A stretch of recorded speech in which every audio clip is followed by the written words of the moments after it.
Bonjour à tous, j'espère que vous allez bien. On se retrouve aujourd'hui avec une vidéo où on va tester une marque, enfin je vais tester une marque que je n'avais jamais essayée jusqu'alors. Ça fait un petit peu suite au post que je vous avais fait sur la fin de l'année où je vous avais demandé si vous aviez envie que je teste des nouvelles marques. Et du coup, j'ai choisi comme première marque, il y en a d'autres qui vont arriver ce mois-ci et certaines qui vont beaucoup vous intéresser. Mais j'avais envie de commencer par la marque Catrice. La marque Catrice, donc, c'est une marque de maquillage qui a sorti, il y a plusieurs produits. Il y a des palettes, des produits pour les lèvres, des produits pour les yeux, il y a un petit peu quelques produits pour le teint. Et moi, j'ai eu envie de me laisser tenter pour un premier produit avec une palette. Et c'est la palette Pro, comment elle s'appelle? La Hint of Mint. Je vous la présente. Elle est comme ceci. Donc, vous avez une palette qui va avoir des fards mat et qui va avoir des fards irisés. Vous avez 14 fards. Cette palette, elle coûte...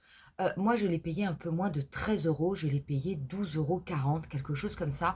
Vous la trouvez en général entre 11,50 € et 13 euros. Très honnêtement, j'ai adoré la couleur et alors, figurez-vous que ça m'a fait très fortement penser à une palette que j'aime beaucoup d'Urban Decay, qui est la palette Naked Wild West. Par contre, quand vous comparez le prix de la Naked Wild West avec le prix de la palette chez Catrice, croyez-moi qu'il y a une différence puisque celle-ci coûte quand même une cinquantaine d'euros et que celle-ci n'en coûte que 13 maximum. Du coup, aujourd'hui, qu'est-ce qu'on va faire? On va faire un tutoriel, on va essentiellement se concentrer au niveau des yeux. Et puis, on va tester cette sublime palette de Catrice. On va voir un petit peu ce que cela vaut au niveau des couleurs. Je vais faire mon teint hors caméra.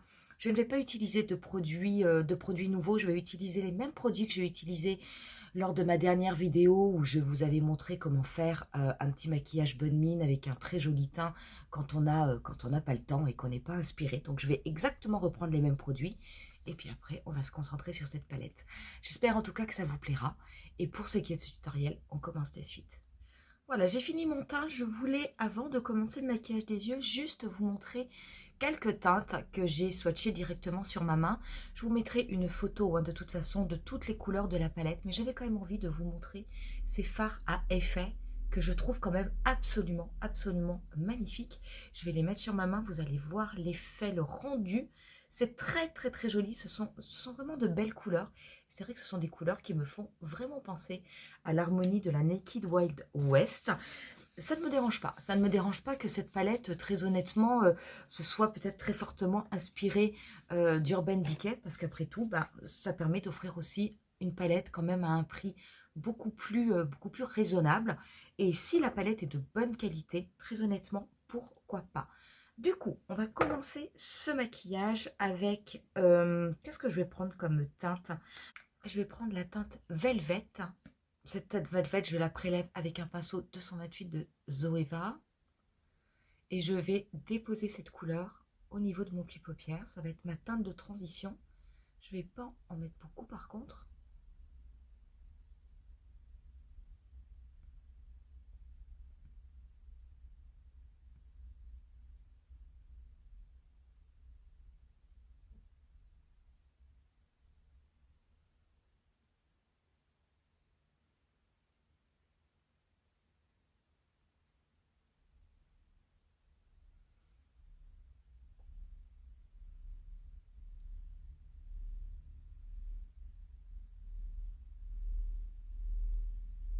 Je vais prendre ensuite la teinte Whisper avec un MAC 217.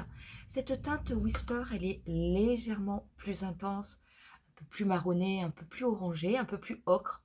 Et je vais directement la déposer au niveau de mon pli paupière, juste pour apporter un petit peu d'intensité au maquillage. Donc je ne remonte pas aussi haut que la première teinte. Je reste vraiment au niveau du pli paupière.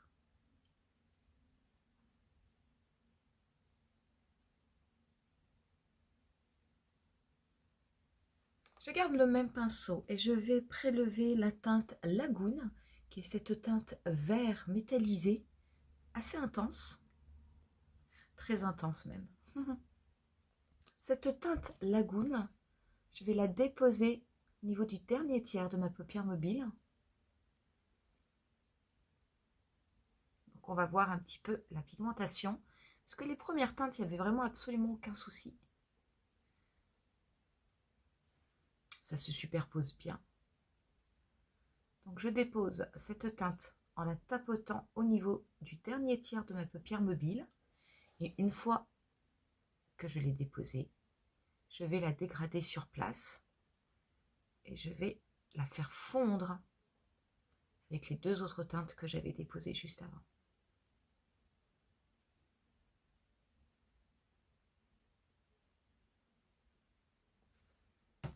Je n'hésite pas à reprendre mon pinceau du début, juste pour bien dégrader le contour, bien flouter.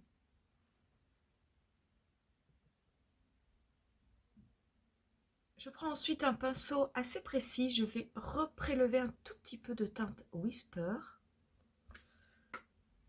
et je vais la déposer juste au-dessus de mon maquillage parce que du coup, en dégradant le bleu, ça a un petit peu mangé le reste. Moi, je veux vraiment qu'il y ait un petit peu ce côté ocre qui se voit.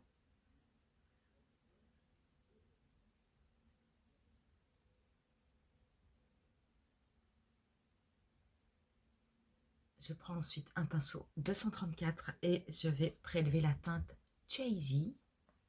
Cette teinte, on va l'appliquer sur toute la paupière mobile.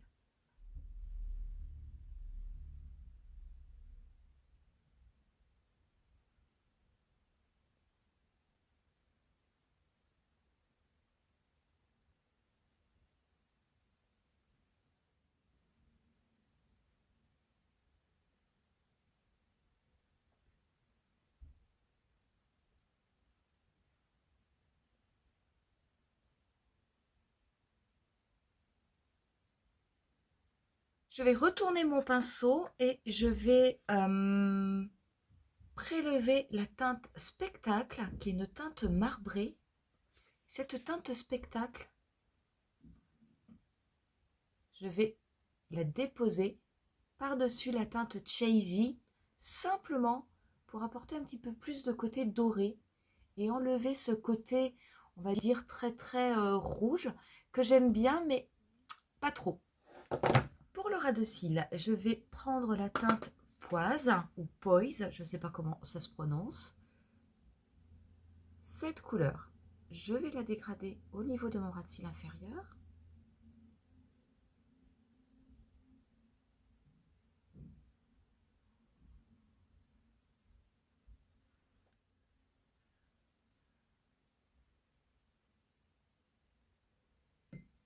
Je prends un petit peu de la teinte Dainty, qui est la première teinte de la palette, qui est mate, qui est vraiment quasiment blanche. Je vais légèrement l'appliquer juste en dessous de mon sourcil. Et pour terminer, je vais prendre un petit pinceau et je vais prélever la couleur Charm, qui est celle-ci. Je vais la déposer au niveau du coin interne de mon œil.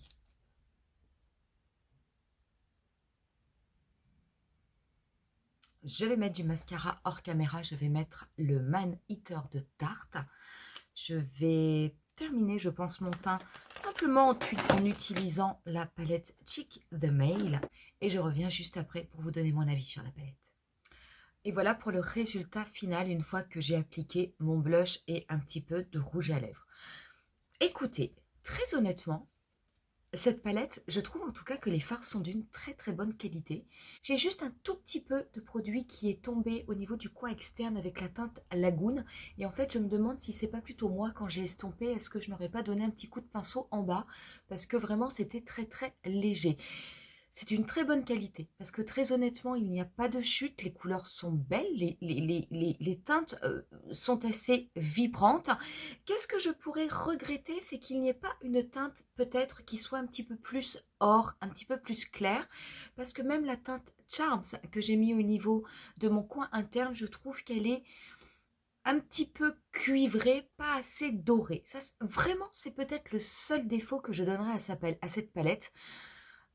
Très honnêtement, c'est une très belle palette, alors qui est nichée hein, dans cette harmonie, comme la Naked Wild West, avec des marrons, des ocres, des verts, des couleurs un peu émeraude. Mais Très honnêtement, vous pouvez faire énormément de maquillage avec et je trouve que c'est un très très bon produit. Et pour 13 €, croyez-moi, c'est une palette qui vaut vraiment, vraiment le coup si jamais vous la voyez, si jamais les couleurs vous plaisent. Dites-vous que vous faites une très bonne affaire parce que c'est une très bonne palette qui vous permet d'investir un minimum d'argent. Il y a d'autres palettes hein, au niveau de la marque Catrice. Il y en a une d'ailleurs qui ressemble à une palette de Natasha Denona, la Sunset, Sunrise, je ne sais plus, je confonds toujours les deux palettes. Si jamais c'est la même qualité, je pense que ça vaut vraiment le coup. En tout cas, moi, cette marque, eh ben, très honnêtement, je ne l'avais jamais testée. Mais il est fort possible que vous me revoyiez peut-être dans l'année racheter des palettes de la marque Catrice et les retester parce que je trouve que le résultat est très beau et que la qualité, franchement, est très correcte. Et bien, pour 13 €, je ne vois pas pourquoi je me priverais. Voilà pour ce maquillage, voilà pour cette revue. J'espère en tout cas qu'elle vous aura plu. N'hésitez pas à me dire en commentaire si vous connaissez la marque Catrice et si oui, ce que vous en pensez. Cette marque, vous pouvez entre autres la trouver sur le site internet de Nocibé, mais je vous mettrai dans la barre d'infos des liens où vous pouvez éventuellement acheter cette palette si jamais elle vous intéresse. Si cette vidéo vous a plu, n'hésitez pas à mettre un petit pouce, n'hésitez pas aussi à vous abonner à ma chaîne. Je vous mets quelques photos du look final. Je vous dis rendez-vous à très bientôt pour une nouvelle vidéo. Bye!